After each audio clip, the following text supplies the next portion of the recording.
I'm Heidi Van Genderen. Nice to see you all, or not. And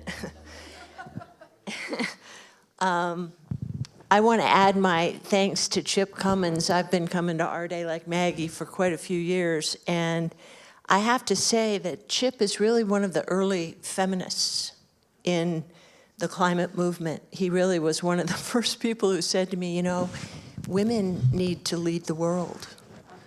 And I said, yeah, good idea, Chip. It's true.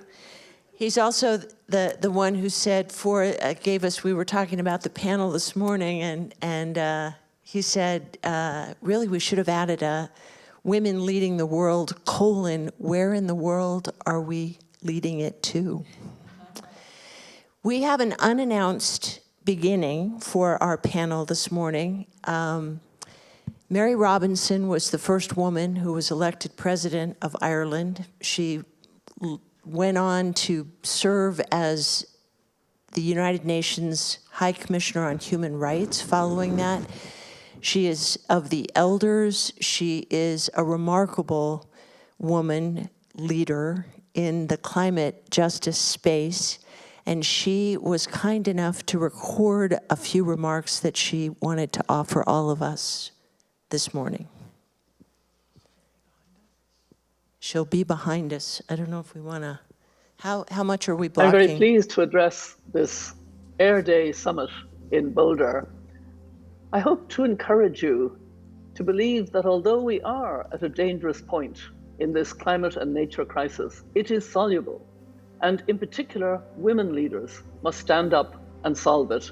And we call this Project Dandelion. But let me explain. We're on the cusp of a climate-safe world. We know that. There's a great deal happening. There's innovation, renewable energy is becoming much cheaper. We're moving in the right direction. But because we're not moving fast enough out of carbon emissions, we're facing a catastrophic climate and nature crisis. The scientists are getting more and more anxious every day. Even if all the current pledges of governments, corporations, and investment are fully implemented, we're not on course for a livable world. This crisis is unfair. The people that do the least to cause it are suffering the most, particularly women and girls. Women are the most impacted by climate by an incredible margin. Women are 4 times more likely to die in a climate-related disaster than men. 80% of those displaced by climate are women. By 2025, the climate crisis will prevent over 12 million girls from completing their education every year. And this proximity to the problem, these lived experiences, put women in a unique position to be the solution makers. It's a proven fact that when women lead, action follows. Countries with women in higher social and political status have 12% lower CO2 emissions. Women think for the collective whole rather than themselves and adopt innovative and preventative measures at a faster rate than men. In conservation and natural resource management, women bring stricter and more sustainable rules, greater compliance, transparency, accountability, and conflict resolution. In the face of the climate crisis, women are rising as the architects of change. We are dandelions for a reason. We are inspired by the resilience of the dandelion, flower or weed, as it may be called. It's the only flower that blooms on every continent. It has one goal, to seed more dandelions, which is also our goal. Its roots are regenerative of soil. All parts of the dandelion can be consumed, and it spreads by blowing in the wind. Every movement needs a symbol, which becomes the connective tissue between all the elements of a growing climate justice movement. School children with their Fridays for Future, young people, activists protesting in the streets, indigenous peoples sharing their wisdom, local communities, progressive business leaders, religious leaders, artists, philanthropists, the list goes on. Women leaders will bring a new galvanizing energy for the movement. By sharing the dandelion symbol, which I wear, we will grow our strength and the power of millions and millions of voices. We embrace hope with a positive mindset and determination that our best times are ahead of us, and we will be unstoppable in securing a safe climate future for all. We've already begun to reach out and seed advocacy. We're building a network of networks with leading organizations from around the world, including the Elders, of whom I'm chair, GWL Voices, SEWA, the Self-Employed Women's Association in India, CARE, a coalition of women in religion, faith leaders, and we have a long way to go.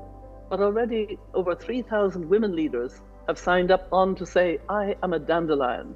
And we estimate that together with our partner organizations, we're already reaching over 4 million women. When I say I am a dandelion, you're committing to a few ideals that we want to strive to uphold. Being a dandelion means prioritizing justice and recognizing that the least responsible are the most impacted. Indeed, just simply saying I am a dandelion means you say I am of nature. And that means you understand that we're not separate from nature. Being a dandelion means centering the voices and experiences of women, inclusive of women of all backgrounds and gender expressions. Being a dandelion means believing in the possibility of a brighter future and moving with expansive imagination about the world we can build together. And of course, being a dandelion means committing to activating with us at key moments twice a year for a global takeover of the media landscape around a common agenda in the push for climate justice. One of these key moments is rapidly approaching. So before I leave you, I'd like to take a moment to share this opportunity with you. COP28 is around the corner. And as we know, it is taking place in the UAE, in Dubai, which is a huge oil and gas producer. Project Dandelion, along with She Changes Climate and others, is co-hosting a women-led Day of Action and Global Summit online on November the 21st to bring together diverse perspectives in relation to the 4 shifts needed for a lasting societal transformation: energy, finance, nature, inclusion, and diversity. We will use this pre-COP summit to call on the leaders at COP28 to be far more ambitious than we are currently seeing, and to promote support to the women leaders within the UAE presidency to lead that call. The UAE has a chance to make history by delivering an outcome at COP28 that secures the phasing out of fossil fuel production in a just and equitable way, with just transition. Thank you, and I hope you will join us in building a climate-safe future for all.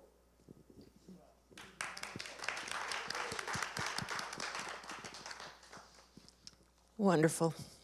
And yes, thinking about strategies and tactics, November 21st, interesting thought. I am waiting to see if we get Allison Archambault on, pardon me, thanks to the miracles of technology, we will be having Allison, who is the president of Earthspark International. I just want to, let me step back one moment and just say, what an incredibly wonderful and distinguished panel I have the privilege of sitting with this morning, and indeed. And there she is. Whoa, with a donkey behind her. Morning, Allison. She's in Washington, D.C., so good afternoon. She's still on mute, just waving. The way this is going to roll, I'm going to introduce our 4 distinguished panelists, and then I'm going to pose a question. They're going to weave tales for you for 3 to 4 minutes, and then we're going to break into informal conversation and conversation with you as well. Allison Archambault, president of Earthspark International. Maggie Fox, you just heard from, the founder of Kinship. Mia Hanák, who's the executive director of Millennium Art. And Osprey Orielle Lake, if you were here this morning, you had the privilege of hearing her as well, and Mia yesterday. Osprey, of course, is the founder and executive director of the Women's Earth and Climate Action Network, WECAN. Ms. Allison, over to you. Thank you. Hello. Is there a video that is going to be played? When she wants you to play it, the nice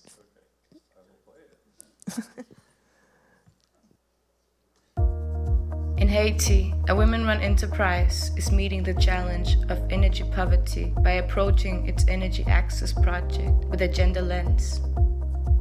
The moment electricity arrives in a town is a historic moment for that town, and a lot of things change. The economic pie grows, and it's also an incredible opportunity to leverage that historic moment to make sure that the lives of women are improved.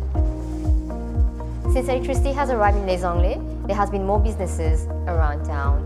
And in many towns in Haiti, women are the biggest entrepreneurs. Dans les Anglais, avec l'énergie propre, c'est comme moi fait. Les frises arrêtent le soir pour marcher, c'est la litime. Et là, je peux mettre glace, je peux mettre n'importe quoi, je peux faire 5 coups. Maybe they were able to do the same business before using generators, but with electricity from our microgrid, they were able to do the same thing at a much lower cost, and then they're getting more revenue from it. It's not accurate, but there's a perception that women are not technically skilled, and so we're working on workforce development and specifically making sure that women are part of the group of people learning about how electricity works and how our microgrids work. Dépendamment de l'énergie propre, et je fais m'arriver un gros technicien. Bon, yo content parce que yo dit c'est la première fois yo ouais travail ça à Haïti, yo pas jamais côté fille arriver technicienne. Rôle moins dans les Anglais parce que moi vinn gagner un gros rôle dans les Anglais avec énergie propre parce que si moi arriver ambassadrice et puis majorité moun les Anglais tout viennent reconnaître moi pour là parce que n'importe information yo besoin dans système nan c'est moi même pour venir demander pas gain différent entre filles avec garçons nous toutes ces mêmes bagailles parce que c'est très facile.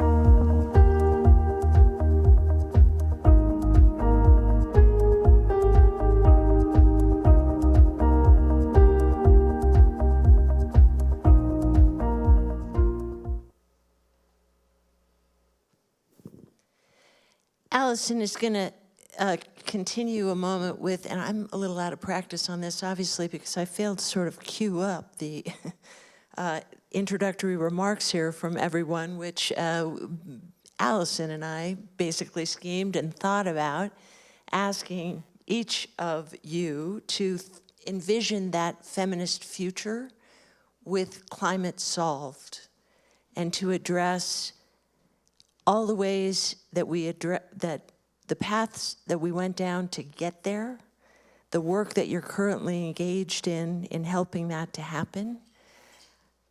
Allison, back to you. Thank you. Can you guys hear me? Perfectly. Thank you. Okay. Well, first of all, thank you so much to Heidi and Chip and Verushka for enabling me to play that video, which brings the voices of my colleagues and counterparties in rural Haiti to our day. They are the real heroes here. I'm just bringing the message. And thank you also for enabling me to join you this way. To your question, Heidi, a safe and abundant, a world that's safe and abundant for all people without damaging the futures of future generations. That's my answer to your question, is what I hope to see in a feminist future with climate solved. And I'll go back to the context. I know this is sort of a silly background, but I always want to ground myself in rural Haiti. I'm sitting in Washington, D.C. right now. But you all probably have seen some headlines from Haiti recently and over the past few years. We are not yet there or anywhere in a truly safe and abundant world. It's been challenging. I'll just do a couple of the headline recaps. In 2021, there was a horrific assassination of the president. Also, the next month, there was a 7.2 magnitude earthquake that hit the peninsula where I work. The gangs were blockading the entire peninsula. So there's just one road that gets to over 1 million people, and that was cut off. The gangs later seized fuel terminals and made it impossible for anyone in the country to get fuel for anything under about $30 a gallon. and sometimes it was not possible to buy any fuel at all. And about half of the population right now is food insecure. So this is the very challenging, very sad, urgent crisis against which we're working in Haiti. I also want to share some of the things you probably haven't seen in the headlines, which is, although there is no elected official still in elected office, there are heroes showing up to work in Haiti, and that's on all levels. So we're working with counterparties in the ministries towards legal and regulatory standards for future microgrids. And my team is delivering some of the most reliable electricity in Haiti with these microgrids. So a microgrid is a place where generation and consumption are co-located, and we have community scale microgrids. So I'll say that the baseline is pretty low, but I think we're delivering probably the most reliable grid electricity in Haiti precisely because it's renewable energy. Our grids were designed to be about 95% powered by renewable energy. And that comes in really handy when there's no possibility of getting any diesel fuel. So we've had to curtail some loads, but the renewable energy is really delivering on its promise. And we're working on building from that. Over to the next person. Thanks, Allison. And actually precipitating one of the themes that I've heard here this AREDAY, which is if you consider the renewable energy future at sufficient speed and scale, where are the minerals coming from, as Osprey noted this morning, from the planet to support that? Maggie Fox. You must use a microphone, thank you. Particularly with my voice. There are so many answers to this question. You have to sort of pick one out of the dandelions blowing in the wind. I think for me, the notion of on the other side of loss and damage is a world that allows everyone to be a part of living in harmony with the natural world. There really is no other way. We have lost our way, we have lost our identity, and so without women, this journey will take more time than we have. And I think particularly the qualities in women of understanding emotion and not afraid of it, and understand that it is not just powerful, but necessary when we are facing the kinds of threats and realities before us. That's one. And the second is women are about life, period. And because of that reality, we are uniquely critical to a new future.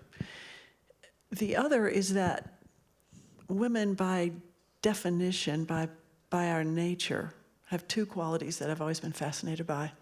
Women have our antenna up and are aware of what's happening in the world even when we're asleep. That seems to be it's an interesting thing for me to say. Like, why? Why does that matter?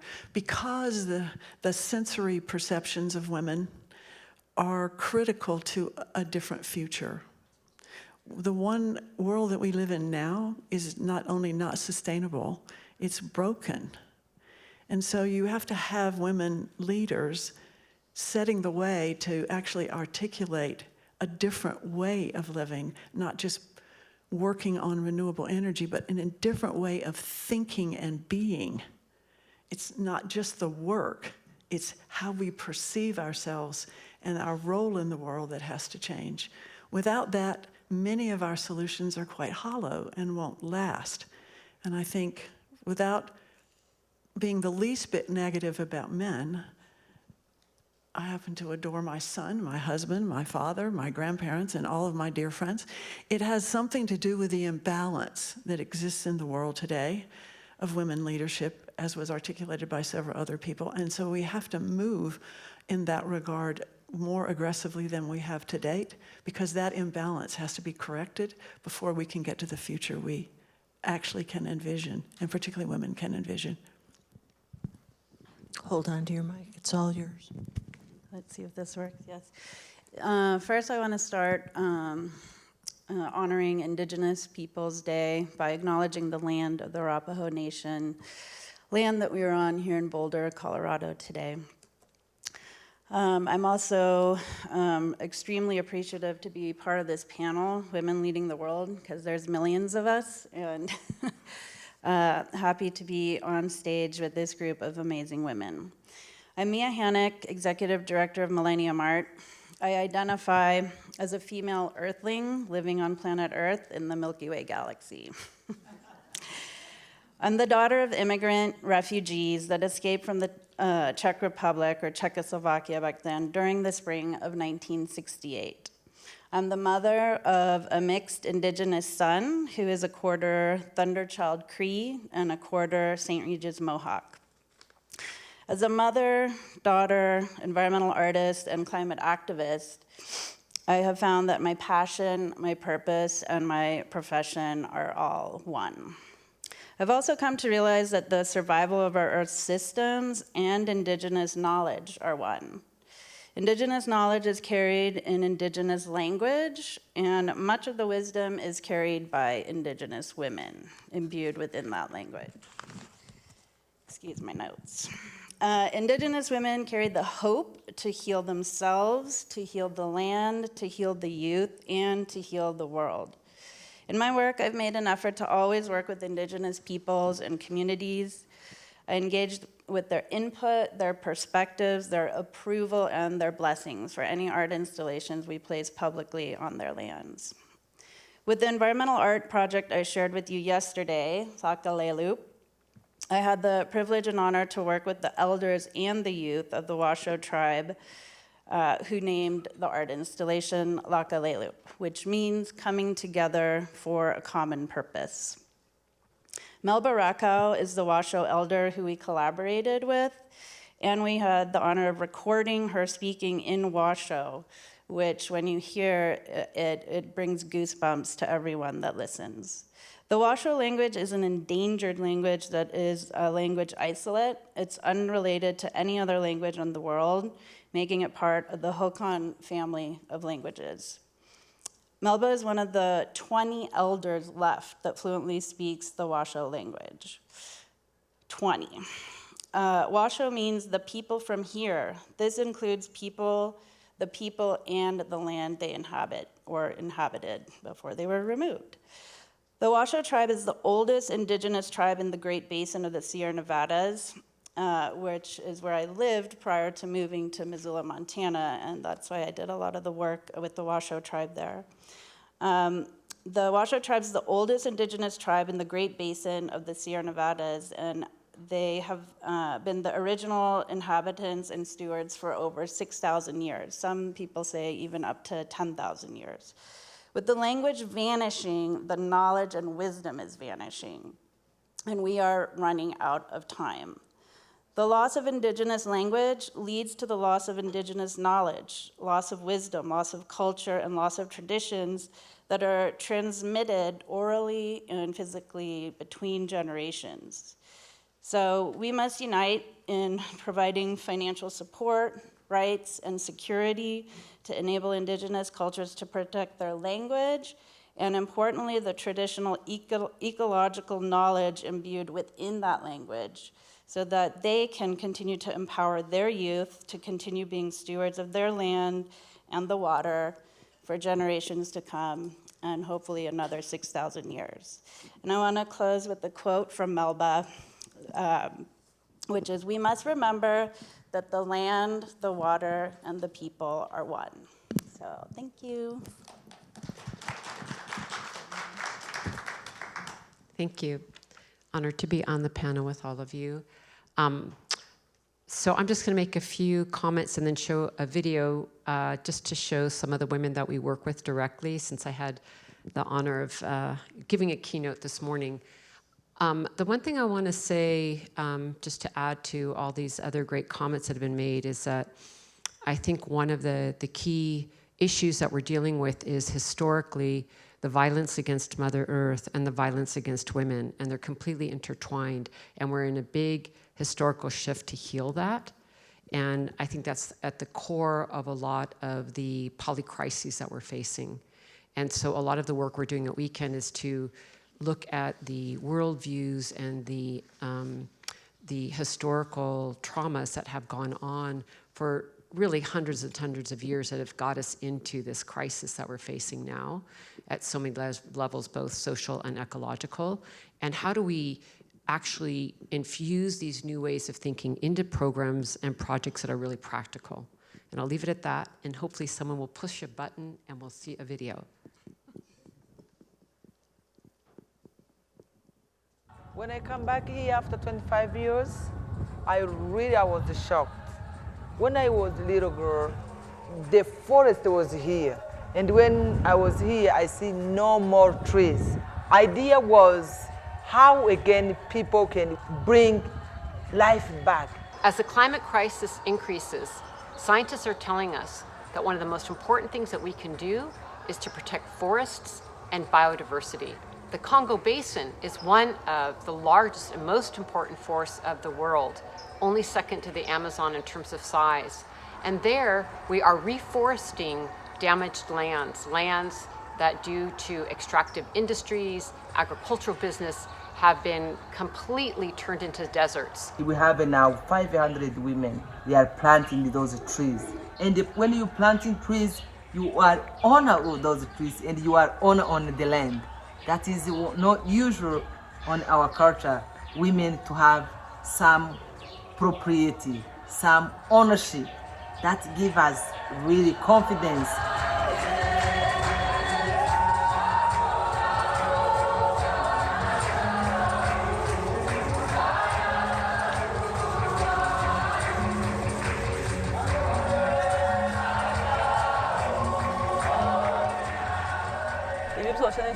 kandi nije uzubibagarira iri ni ishyamba ryanje.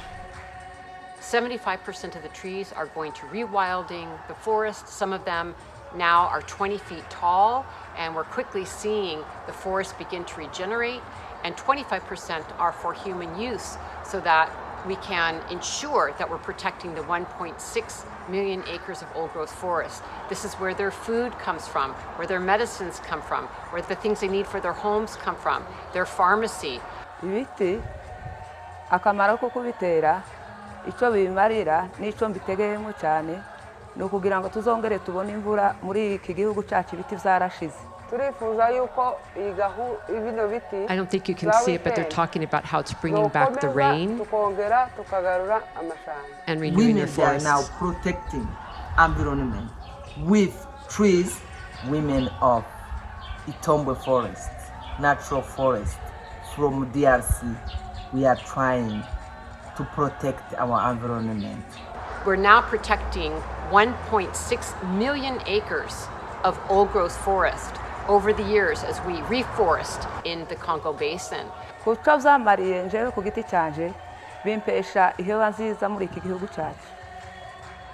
the COVID-19 pandemic, there was a real need to develop more food sovereignty and food security. So now not only in the nurseries that we have are we planting sapling trees, but also lots of food for the local communities.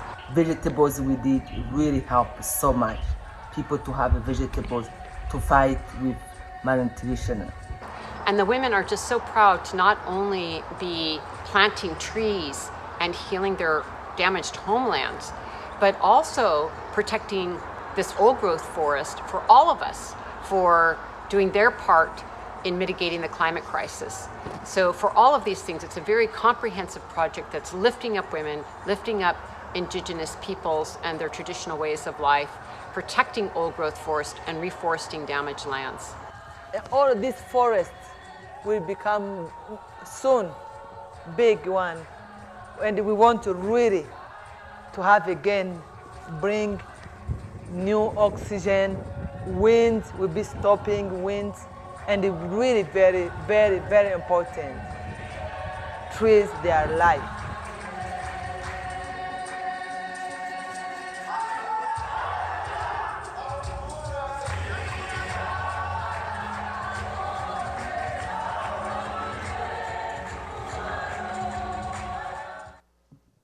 Thank you. Thank you. Wow. There are so many ways that we can take this conversation, ladies. It really, again, has been a remarkable several days.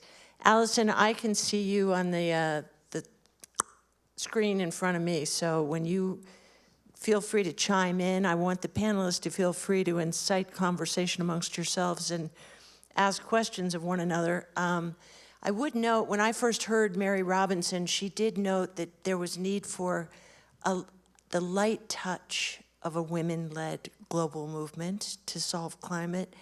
She also was very careful not to negate the fact that this is not an anti-male effort, that men are. In fact, this morning at our house, I awakened and my husband came out and I said, Israel has declared war against the Hamas. And his response was, I can't imagine what a victory looks like.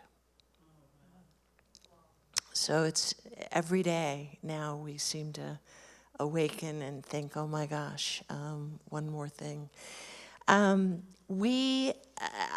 What I'd like to do is list off, actually, there have been so many important tenets of the work before us, the work that we're engaged in during our day this year. And in Project Dandelion has, as one example, put 7 demands forward. Those we've heard throughout this our day. One, the first is to stop governments from subsidizing fossil fuel companies, fossil fuels broadly. 2, shift and incentivize the investment to renewables. 3, pay up to those least responsible but most impacted. For those of you involved in the Conference of the Parties, a big discussion, Sheila, this morning, where are the reparations? Where do we, how do we redistribute wealth? The philanthropy panel yesterday. 4, build better resilience. We know that we're going to continue to face remarkable climate events. 5, learn from indigenous people. We've heard that from virtually everyone. Scale a fair and accessible energy future. And last but not least, elevate women-led climate solutions. My question for you all is to think about, I was reminded of Paul Hawkins' Blessed Unrest, a book from many years ago, and he applauded the billion points of light that are out there. This is a global issue with implemented solutions at a hyper-local level. Do we need to build a global movement that has greater clarity in aims that can be measured?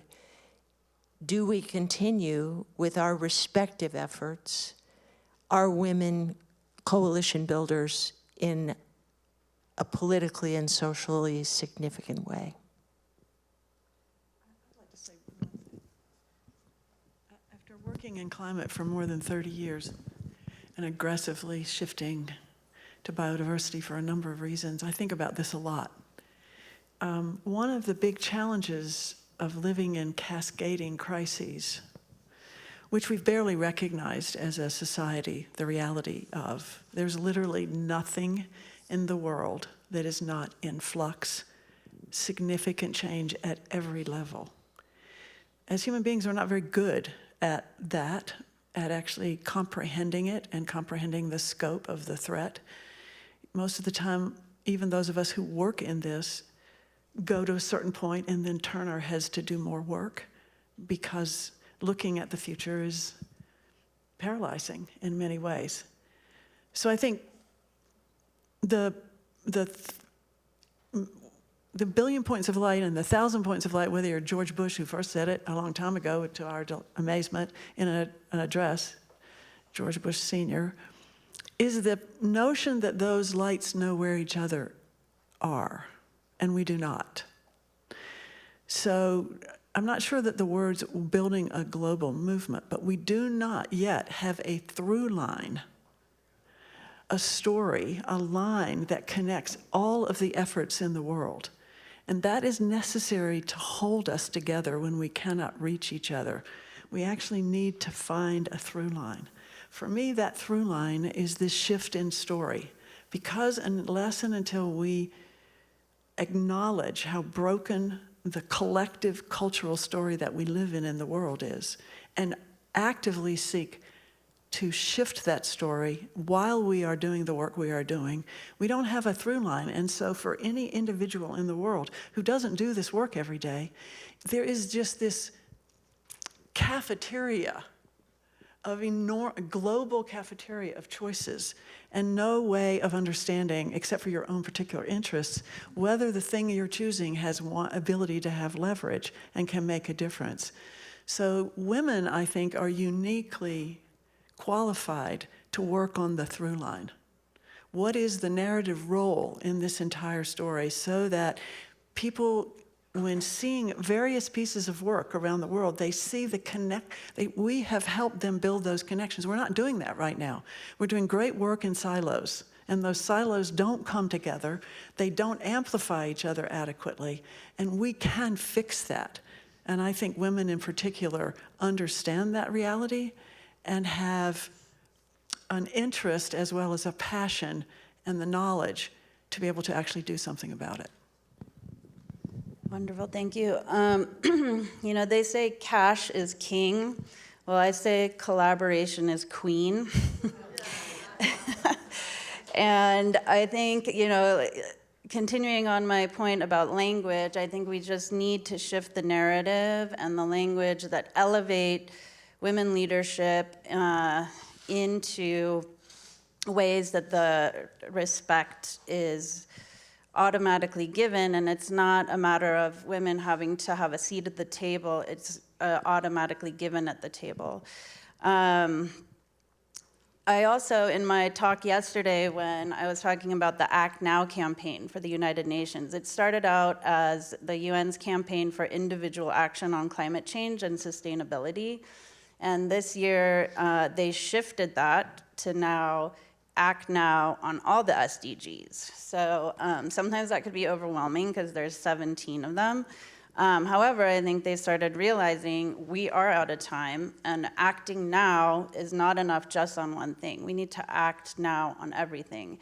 The underlying factor of that is climate change does touch and impact everything, but so do women.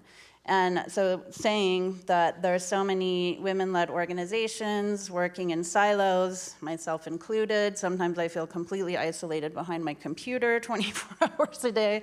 So I'm grateful for the in-person opportunities. But I think that whether it's one global movement or more collaboration and networking and connectivity to elevate the work these amazing women are doing, the better, and the time is now. So I think one of the things, just to relate to some actual experience, one of the avenues of our work stream is involved in meeting with financial institutions and bringing frontline women, often Indigenous women, who are being impacted by fossil fuel infrastructure in their communities, and going to financial institutions like banks or asset management firms to have them hear the stories of these women who are being impacted and what it means to their water, to their land, to their survival, and the Indigenous rights violations, human rights violations that are occurring because of a lot of these damaging projects. The reason I mention this is that I think that women are uniquely poised right now, and I don't think it's a matter that men couldn't be. I think these are long historical issues that are complicated, we don't have time to get into. But at this point, women as knowledge carriers are so vital, and the women come to these meetings talking to these financial institutions and have enormous impact, because not only are they prepared with a lot of the work that we do collectively to prepare for these meetings with all the legal matters at hand, the technical details, but they also come with tremendous stories and emotional and spiritual power.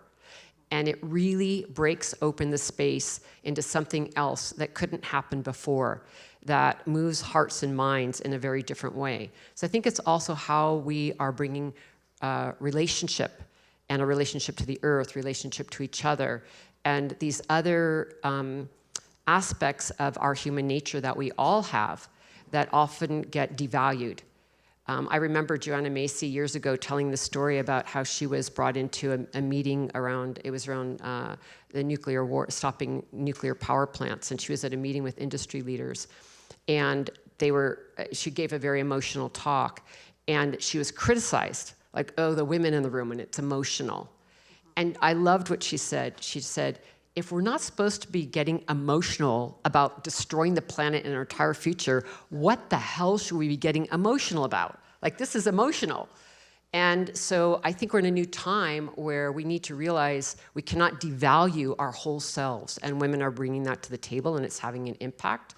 I know from working on the Dakota Access Pipeline, through a lot of the banks that we met with, we were the ones who actually got divestments, and a lot of it was because of this strategy. The last thing I want to say is that I think, yes, women are bringing a soft touch and a way to bring relationality to a lot of these things in this relationship building. But I also got to say, we're fierce as hell, and we really need to bring our fierceness, our strength, and our love. So I would just say that it's multifaceted, and we need all of who we are to be at the table.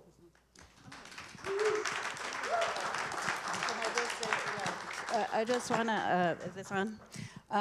Based on that, on the emotional thing, I just get enraged when people say that the US will never have a female president because of our menstrual cycles and PMS. Speaking of getting emotional, and it's just shocking to me because none of the men would be standing up there if it wasn't for women and our menstrual cycles. So thanks.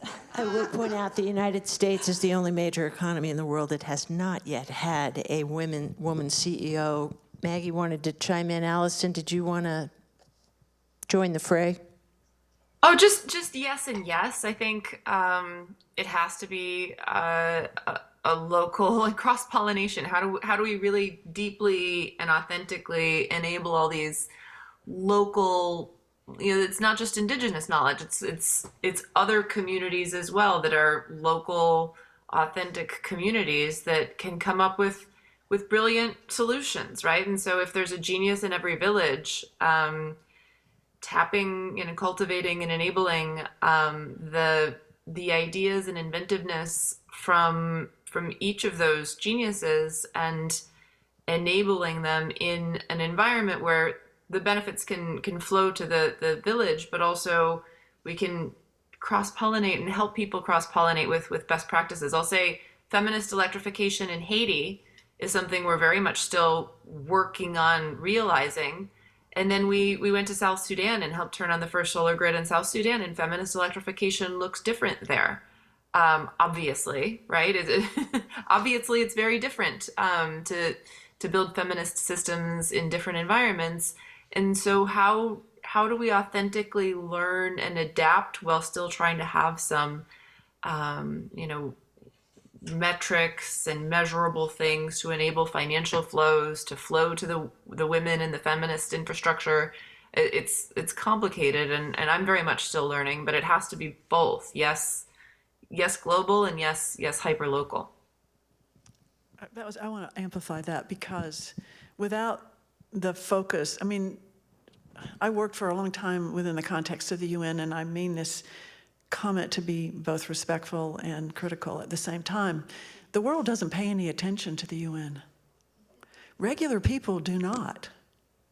And the power of grassroots effort is actually more significant than that of the United Nations at this point in time, in terms of the ability of people around the world to have some connection to what's happening in grassroots communities. It's actually one of our principal goals, is actually to find those places where grassroots work. And in those communities, things have actually changed and are changing radically. And those stories are in some ways far more important to share than of the constant failed promises and broken pledges out of these large institutions, whether they be governments or others. Those stories are not moving anything or anybody. They're the opposite. They don't show a future. They show us stuck and mired in a past that is killing all of us and the world around us. The second thing is, I think Mary Roberts' comments, but the opening about how stopping fossil fuel investments or subsidies in governments is only a small part. The reality is that the major money in the world is not in government. We have billionaires that have much more money, 62 billionaires that have much more money than many countries in this world. So to say that stopping subsidizing of fossil fuels in governments is the only way we can get at this is absolutely wrong.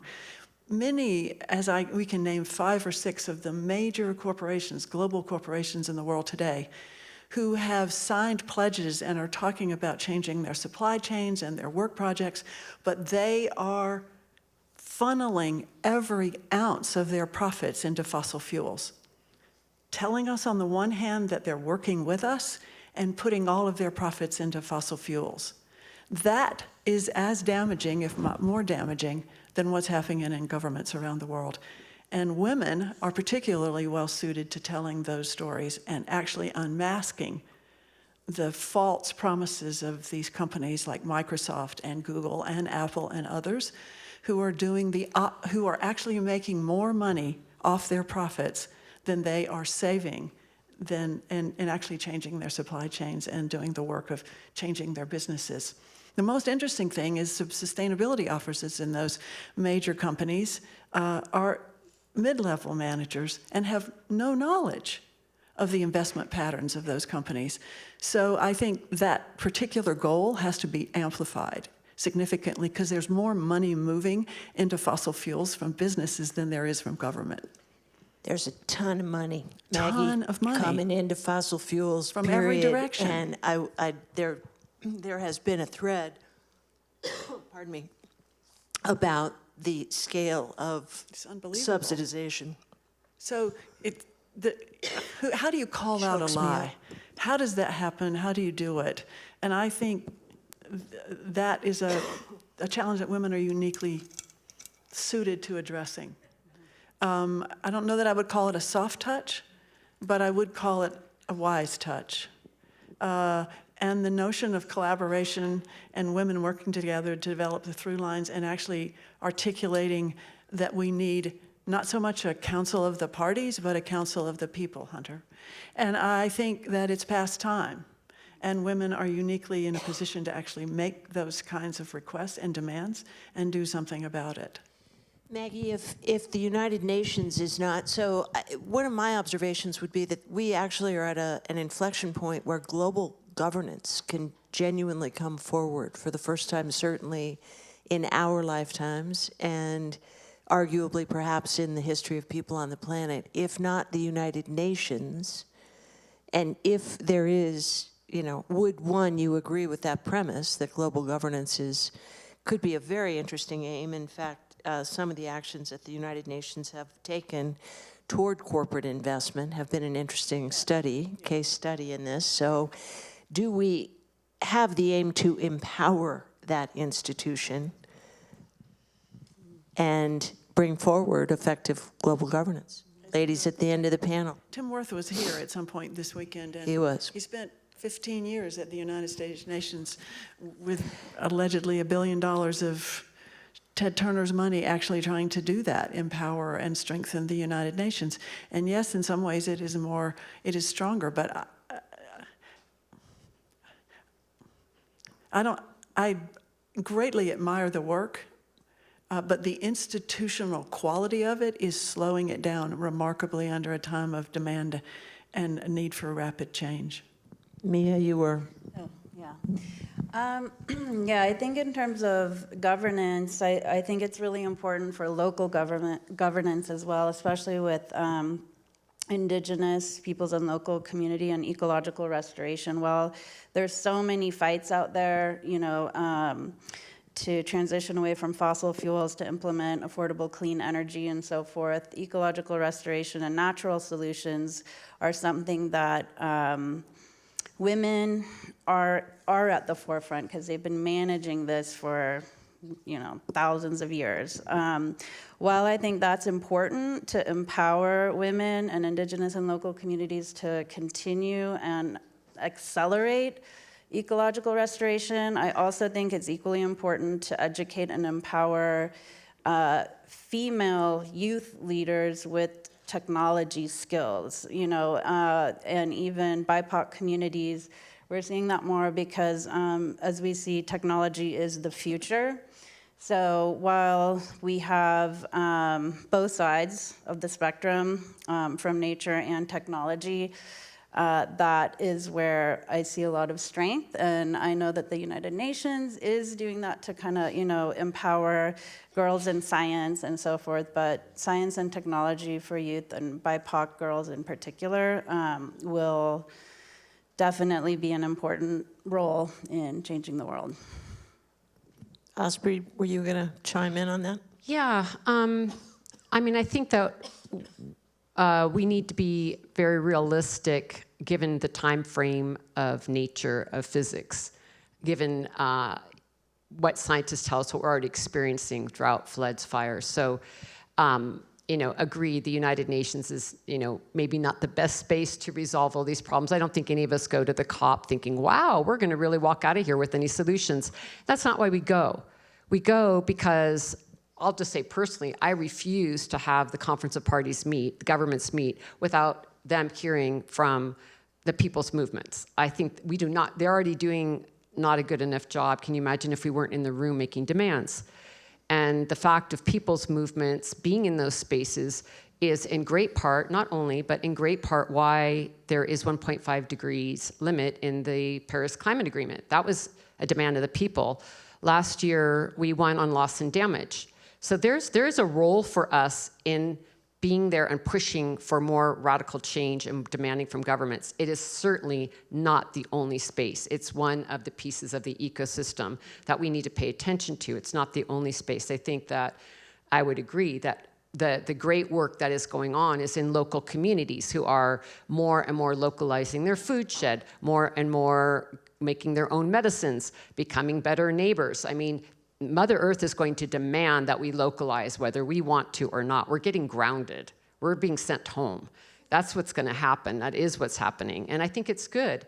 And it's also, I think, part of this, local community and indigenous revitalization. Like, who knows how to live there? Who knows how to farm? Who knows how to take care of the land? Who even knows what the names of the plants are? So all of this narrative is coming about because people are realizing we have to actually live someplace and know how to live there in a good way.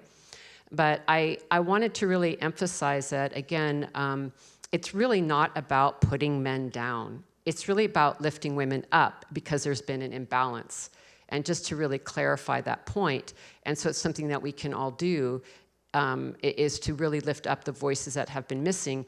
And for any of us who've been, in a lot of these grassroots movements, whether it's to provide food sovereignty or food security or stopping bad projects, whether it's deforestation or fossil fuel pipelines, I guarantee you will see that women are the backbone of these movements. It's a fact. And I think that that's something that we can all participate in actively, is really lifting up that leadership, supporting it, funding it. We also need to get a lot more women in political office. As I was mentioning the statistics earlier, what happens when you put women into political office and how it changes the landscape. And again, it's not that women are better. It's just that, the people closest to the problem always have the best solutions. This is why we talk about BIPOC communities. The people who are actually being poisoned every day, or the people who have been colonized, the people who are hurting the most, they know what they're doing because they're having to survive it. So I would add that the more that we put women, and especially Indigenous women, women of color, in leadership roles, we're all going to do a whole lot better, and so is Mother Earth. I just want to make one comment on localizing, is that at COP28, December 1st and 2nd, originally it was called the Global Climate Action Summit, taking place on the 1st and 2nd, and we're actually doing an event on those 2 days. And then I was looking at it, I was like, wait a minute, they rebranded, now it's called the Local Climate Action Summit. So it was like, I think finally this realization is coming to the forefront, and they actually, rebranded it for that. Robin Wall Kimmerer was through Boulder not long ago and pointed out that 90% of the healthy ecological spaces on the planet, in fact, are those of Indigenous peoples. Allison, do you want to bring us home? No pressure. Wow. Yeah, that's a lot of pressure. No, over to you, Heidi, to bring us home. No, you. I was not being facetious. I will, but I wanted to give you a platform. Oh, I mean, in terms of governance, look, a lot of these, Heidi and I talked a little bit about the people who are saying climate is so important, we can't have this distraction of the Green New Deal in the US level. And then there were people who were like, we can't actually succeed unless we incorporate the aspects of justice into the solution. And when I talk about sort of electricity from scratch in places that don't have electricity, I always say we get to invent sort of what electricity is, right? Like, and we say it's systems in which women and men are equal participants in this new power system. And as we look at all of the money that is going to flow into climate solutions, we have this opportunity to define solution, right? And we can define it in a way that is necessarily feminist, that is necessarily inclusive. And I think that's really important and an exciting opportunity that we have in this moment right now. No pressure. Please. Sorry, there's something really important I'm sorry I forgot to mention, which is when we're talking about decarbonizing the economy, which is really important, I want to mention one really big thing, and we can't just put out a report during the UN Climate Week in the UN General Assembly around the care economy. This is often not discussed, but there is an enormous value in the care economy, meaning women's unpaid labor. That is what has also been the foundation of capitalism, meaning women taking care of their children, women cooking, women cleaning, women taking care of the elderly. There's this vast amount of wealth in this unpaid labor that if it was paid, would not only help our communities, but is also an economy that's not based on fossil fuels. And I think we need to think very differently about our economy, and that core to that economy is what we're calling the care economy, a regenerative economy. There's a lot of ways of talking about it. Indigenous people calling it buen vivir or sumak kausai, which is just like, how do we live? And so much of it doesn't need to be on consumerism and this endless economic material growth model. And so a core to this is also a feminist economy that is based on what do we value and what's been disvalued. An intergenerational economy, which I would observe the young are those bringing forward a new economic paradigm. We could chat about this all year. I want you to join me in thanking these marvelous panelists, if you would. Yes.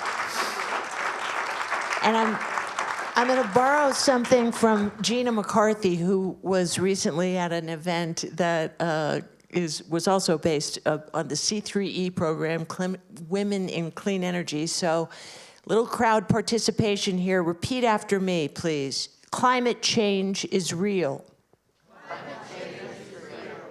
Man-made emissions have largely caused it. Which is why women need to rule the world. Thank you all.